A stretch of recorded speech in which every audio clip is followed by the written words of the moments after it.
할렐루야. 오늘도 참 좋으신 하나님 우리와 함께 하십니다. 제 목소리가 어제보다는 조금 좋아졌지만 아직도 좋지 못한 관계로 이 좁은 공간이어서 마이크를 그동안 사용하지 않았는데 오늘 좀 마이크를 사용해서 여러분들에게 좀 말씀이 제대로 좀 여러분들이 임할 수 있도록 돕기 위해서 마이크를 사용했으니 이해해 주시기 바랍니다. 여러분, 성경의 중심은 십자가입니다. 성경의 중심은 십자가예요. 우리 신앙의 중심은 십자가입니다. 그렇기 때문에 십자가에 대한 이해가 잘못된다면 성경의 모든 해석은 잘못될 수밖에 없습니다. 누구든 성경에 자신의 삶을 적용시킬 수 있어요. 그래서 똑같은 말씀이 한다 할지라도 그 말씀을 받아들이는 또 삶의 자세나 환경, 상황에 따라서 좀 달라질 수가 있습니다. 하지만 십자가에 대한 이해가 완전히 잘못되어 버린다면 그 해석은 십자가 복음에서 완전히 벗어날 수밖에 없습니다. 믿음이 좋다는 성도들도요, 어느 순간 자기도 모르게 하나님의 은혜를 잃어버릴 때가 있어요. 그리고 십자가를 그저 복받기 위한 수단 정도로 내가 복받으려고 붙잡는 십자가다, 이렇게 이해할 때가 있단 말입니다. 기복신앙에 빠지는 경우가 바로 이런 거예요. 기복신앙, 복을 받기 위한 신앙이라는 거예요. 그래서 가끔 하나님과 조건을 가지고 딜을 하는 경우가 있어요. 예. 그리고 하나님은 여러분 형상이 없지 않습니까? 하나님은 형상이 없어요. 그런데요, 사람들은 눈으로 보이는 것에 더 믿음이 가거든요. 내 눈에 보아야 한다잖아요. 보아야 한다. 예수님의 제자 도마도 예수님 부활하셨을 때 제자들 다 있었지만 도마만 그 자리에 없었어요. 나중에 도마가 왔단 말이에요. 예수님 부활하셨다 하니까 뭐라 합니까? 내 눈으로 보지 않고서 나 믿을 수 없다. 그 못 자국에 내가 손을 집어넣어야 되겠다 라고 말하잖아요. 예수님 뭐라고 말씀하십니까? 너는 나를 본 거로 믿느냐? 보지 못하고 믿는 자들은 복되도다 하시니라. 보지 못하고 믿는 것, 어찌 보면은 예수님 시대 때보다도 우리의 믿음이 더 좋은 거예요. 우리 아직 예수님 본 적 없잖아요. 우리 하나님 어떠한 이 선지자들, 그들이 어떠한 기적들 본 적 없지 않습니까? 하지만 우리는 지금 예수님 믿고 있어요. 너는 나를 본 거로 믿느냐? 보지 못하고 믿는 자들은 복되다는 말씀이 바로 우리를 두고 하신 말씀 같아요. 하지만 그럼에도 많은 사람들은 아직도 눈에 본 대로 믿으려 하는 그런 사람들이 많다는 말입니다. 여러분, 그러다 보니까 이방 나라의 우상들이 더 좋아 보일 때가 있어요. 또한 땅에 복을 준다고 하는데 복 준다고 하니까 더 사람들은 그 우상에 현혹될 수밖에 없겠죠. 이것이 바벨론 포로기 때나 오늘날이나 다를 바가 없다라는 겁니다. 앞서 에스겔 6장에서 내용에서 반복되어 강조하는 것이 무엇이었습니까?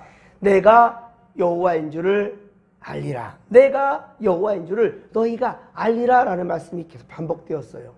그런데 에스겔 6장에서 내용이 무엇이었습니까? 심판이었습니다. 예, 이스라엘 백성들이 어떻게 심판을 받았는가? 그들이 우상을 숭배한 것, 하나님의 앞에 가증스러운 일을 했던 것, 이것이 바로 하나님의 진노를 사게 했지 않습니까? 그러면서 심판을 받을 때 주님 말씀하신 게 그래요. 너희가 이제야 내가 여호와인 줄을 알리라는 거예요. 이것은 오늘 보면 에스겔 7장 4절, 오늘 보면 에스겔 7장 4절에서 언급하고 있고요. 앞으로 에스겔을 계속해서 보면 볼수록 이 말씀이 계속 나오게 될 것입니다. 내가 여호와인 줄을 너희가 알리라. 내가 여호와인 줄을 너희가 알리라 라는 이 말씀은 이스라엘이 여호와를 알지 못할 상태였다라는 것을 지금 의미하고 있는 거겠죠. 네가 여호와를, 너희들이 여호와를, 나를 여호와인 줄을 내가 하나님인 줄을 너희가 알지 못했다라는 것을 지금 얘기하는 거겠지요. 하지만 여러분, 이스라엘은 자신들이야말로 하나님에 대해서 제일 잘한다고 자부했던 사람들입니다. 그 누구도 갖지 못했던 율법을 가졌고요. 하나님이 택한 백성들이었습니다. 그래서 선민사정에 빠져 있는데 지금도 유대인들은 자신들만 택한 받은 백성들이라고 그렇게 지금 자부하고 있어요. 그러니까 예수님을 지금도 그들이 인정하지 않는다는 거죠. 어리석음에 빠져 있어요. 교만에 빠져 있어요. 나는 누구보다도 하나님을 잘한다 라고 얘기한단 말입니다. 그런데 그들이 알고 있던 여호와가 아니었다라는 것이 문제지요. 하나님인데 하나님이 아니라? 이게 무슨 말일까요, 여러분? 6장에서 이스라엘에 대한 징벌과 재앙에 대해서 예언하신 하나님은 7장에서도, 오늘 보면 7장에서도 이스라엘에 임할 이 재앙에 대해서 말씀하십니다. 6장에서 했던 그 재앙이 7장까지 지금 이어지고 있어요. 특히 에스겔 7장 2절, 에스겔 7장 2절에 보면 끝부분 보면 뭐라고 나와 있습니까? 끝났도다. 이 땅 사방의 일이 어떻다고요? 끝났도다. 끝장났다는 거예요. 끝장났다. 그리고 에스겔 7장 6절, 에스겔 7장 6절에서 보면 끝이 났도다. 끝이 났도다. 연거푸 얘기합니다. 끝장났다. 끝장났다. 끝이 너에게 왔도다. 끝이 너에게 왔도다. 볼지어다. 그것이 왔도다. 4번이나 왔다 왔다 왔다. 이제 끝이 왔다. 라고 지금 계속 반복해서 7장 6절에 말씀하고 있는 걸 보게 되죠. 끝났다라는 것. 자, 여기 이 끝났다라는 것은 이스라엘의 마지막 최후 시간이라는 말입니다. 마지막이라는 의미를 담고 있어요. 그리고 이것을 바로 5절에는 비상한 재앙이라, 비상한 재앙이라 라고까지 표현하고 있어요. 이스라엘을 아예 끝내버릴 정도로 하나님이 진노하신 이유, 하나님이 이렇게 진노하신 이유는 6장에서 언급했던 것처럼 이스라엘의 가득한 산당, 즉 우상숭배 때문이었다는 거예요. 우상숭배. 이처럼 하나님이 진노하시고 재앙을 내리신다고 아시면 이스라엘이 그러면 취해야 될 태도가 무엇일까요? 너희들에게 벌을 내리겠다라고 하나님 말씀하십니다. 그러면 이스라엘이 취해야 될 그런 모습은, 태도는 무엇일까요, 여러분들? 우리는 그까이 거 지금이라도 우상 다 버리면 될 거 아니냐, 지금이라도 우상 다 버리면 될 거 아니냐, 이렇게 쉽게 생각할 수 있겠죠. 경고했으니까. 이 경고한 대로 재앙이 내리지 않으려면, 임하지 않으려 한다면, 재앙에 처하지 않으려 한다면 하나님이 싫어하신 우상을 제거하면 되지 않겠냐 라고 우리가 쉽게 생각할 수 있겠지요. 하지만 여러분, 우상은 인간의 본성과 연결되어 있습니다. 즉 신으로 섬겼던 형상 하나를 부수는 것으로 절대 해결되지 않는다는 거예요. 우상에는 인간이 추구하는 인생, 꿈, 행복, 그 모든 것들이 다 담겨 있어요. 이것을 위해 신을 찾는 것이 바로 우상 숭배인 거예요. 우상이라는 것은 바로 내가 추구하고자 하는 인생, 꿈, 행복, 이런 것들을 우상을 통해서 해결함을 받으려 하는 거거든요. 그런데 이것을 없앤다? 기복신앙을 포기하겠다? 여러분, 하나님 믿지 않는 사람들도요, 무신론자라고 말하는 사람들도요, 내 자식이 내일 시험 본다면, 내 남편이 지금 내일 위독한 상황이라 한다면 어쩐지 아십니까? 하나님, 부처님, 공장님, 석가모니 할 것 없이 세상의 모든 잡신이여 날 좀 도와달라. 언제는 무신론자라며요. 언제는 신을 믿지 않는다면서요. 여러분, 그런데 당장 내 앞에 문제가 닥치면 신을 의지할 수밖에 없는 것이 인간이라는 거예요. 따라서 우상을 부순다라는 것, 우상을 부순다라는 것은요, 자신이 원하는 인생을 포기하겠다라는 거거든요. 이 말이 안 되는 거예요. 그래서 때문에 누구도 자기 신앙을 포기하려 하지 않는 겁니다.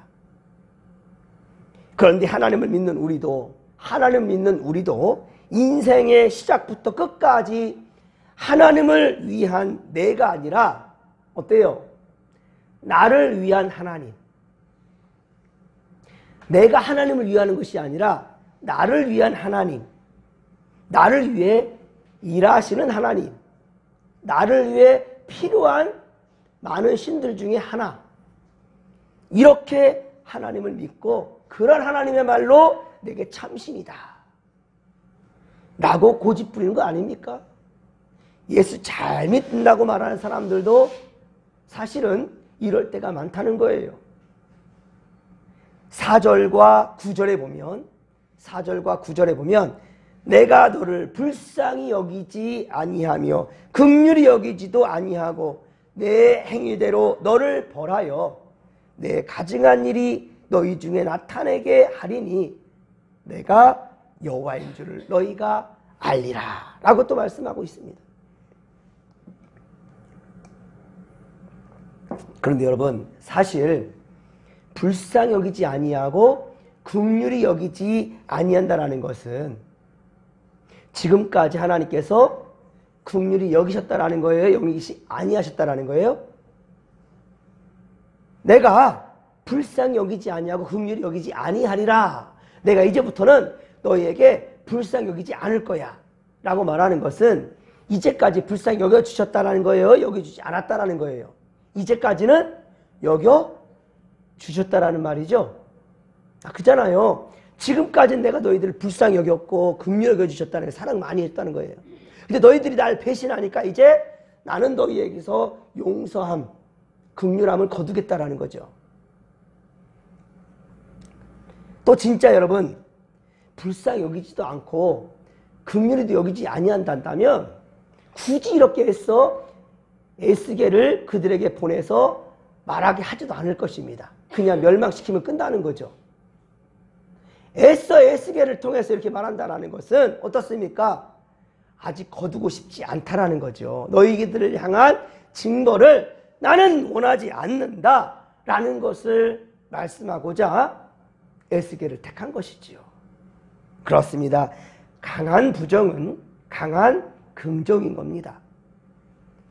에스겔을 통해 하나님의 심판의 말씀을 듣고 있는 또한 이스라엘. 이 사람들은 죽었어요? 살았어요?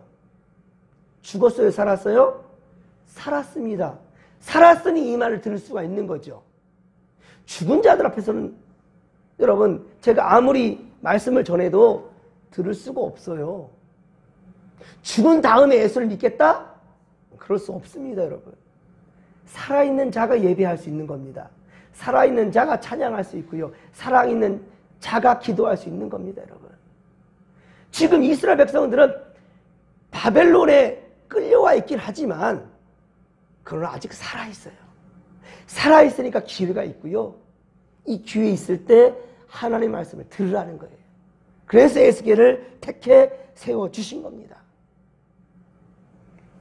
그렇습니다. 아직 이스라엘에게는요, 듣고 회개할 기회가 있단 말입니다. 하나님은 이 기회를 놓치지 않기를 바라시고 원하시는 거예요. 사랑하는 성도 여러분, 오늘 우리도 마찬가지입니다. 여러분, 오늘 우리도 마찬가지예요. 지금 우리가 살아있어 주의 말씀을 듣고 있다는 것은 아직 기회가 있다는 겁니다. 그러나 기회가 있어도, 여러분, 지금 기회가 있어도 하나님을 예배하지 못하고 하나님 앞에 최선을 다하지 못하고 말씀 듣기를 멀리하고 예배를 소홀히 여기는 그런 성도들에게는 어떻습니까? 아무런 의미가 없습니다. 기회가 있어도 아무런 의미가 없어요. 여러분, 사랑하는 연인이, 사랑하는 남녀가 서로 만날 시간을 정해놨어요. 예, 데이트 시간을 정해놨단 말입니다. 그럼 어떻게 해요? 시간 정확히 되어서 약속을 지킬까요? 우리 내일 12시에 만나서 점심 식사하자. 라고 약속을 했어요. 자, 어때요? 12시 딱 정각. 예, 그렇게 만나서 데이트하고 음식 먹을까요? 아마 그런 사람 많지 않을 것 같아요. 어떻게 할 것 같아요? 적어도 자주 적으면 10분, 적어도 30분, 그렇죠? 먼저 나와 있어요. 우리 성도님들 예배 드릴 때, 오늘 새벽에도 그렇지만 미리 나와서 예배 주님을 맞이하죠. 버스 시간표 딱 떼가지고 가는 사람 없어요. 그렇죠? 예, 적어도 5분, 10분 먼저 일찍 나와가지고, 예. 하지만 예배는 쉽게 생각합니다. 여러분, 내가 보면요, 그래요. 예배 한 번 늦는 사람은요, 1년 내내 늦더라고요. 1년 내내 늦어요. 예배 한 번 늦는 사람 맨날 늦어요. 그리고 예배 늦는 부모를 본 자식, 예배 시간 그렇게 중요하게 생각하지 않아요. 맨날 늦어요. 꼭 5분 늦는 사람 5분 늦고요. 10분 늦는 사람 10분 늦어요. 네. 어떤 사람은요, 헐레복도 뛰어오더니만 목사님 설교가 시작되니까 아이고 안 늦었다. 기도 시간 갖고요. 찬양하는 시간 갖고요. 그리고 차분하게 예배를 준비할 수 있는 것, 주보를 보면서 성경 몇 쪽인지 찾아놓기도 하고 찬송도 한번 보고 광고도 읽어보고 그런 시간 다 놓쳤어요. 그 예배 온전히 함께 하나님께 드리는 사람이 아니지요. 어떤 교회는요, 목사님이 축도하려면 나가버려요. 급하니까. 이거 제대로 예배 드리는 사람 아니죠. 여러분, 하나님 앞에 최선을 다하는 것, 진실한 것, 하나님은요, 정직한 심령, 그 심령을 받으신다는 사실을 여러분들 잊지 않기를 바랍니다. 지금은 성탄을 기다리는 대림절입니다, 여러분. 또한 우리에게 다시 오실 주님을 우리는 기대하고 기다리고 있습니다. 이때 우리는 어떤 마음과 자세로 기다려야 될까요? 올해가 가기 전에 우리가 품었던 기도 제목이 있지요. 코람데요, 회복을 넘어 부흥으로. 회복을 넘어 부흥하는 그런 교회를 우리는 꾸었습니다. 하지만 우리가 지금 어떻습니까? 여러분, 아직 늦지 않았습니다. 남은 이 한 달 최선을 다해서 하나님이 찾으시는 예배자가 되십시다. 깨어 있으니까 들을 수가 있는 거예요. 하나님 오늘 말씀에서 바로 멸망에 대해서 끝장났다라고 얘기하지만 아닙니다. 끝장이 아니라 새로운 시작일 수도 있습니다. 그렇죠? 끝났다가 아니라 이 말씀을 주시는 것은 하나님의 무슨 의도라고요? 기회야. 제발 내 말을 듣고 새로워져라. 변화되어라. 새 출발하자. 이게 지금 하나님께서 에스겔을 통해서 하시는 말씀이에요, 여러분들. 여러분, 이 음성을 우리가 들을 수 있기를 주님의 간절히 축원합니다. 여러분, 이전 것은 지나갔으니 새 것이 되었다. 언제까지 이것을 구호처럼 외치렵니까? 진실로 이전의 잘못된 모습들을 이번 기회에 청산하고 하나님이 기뻐하시고 원하시는 그러한 모습으로 코람되어 정직한 믿음으로 주 앞에 나갈 수 있고 주님 오실 그날을 기대하며 준비하는 믿음의 권속들이 다 되기를 주님의 이름으로 간절히 축원합니다. 그리고 아직도 주님을 알지 못한 자들에게 최선을 다해서 입술 열어 주님을 자랑하십시다. 주께서 함께 하실 것입니다. 이 믿음 가지고 주여 삼창 부르며 기도하며 나갑니다. 주여, 주여, 주여. 살아계신 하나님 아버지, 고맙고 감사를 드립니다.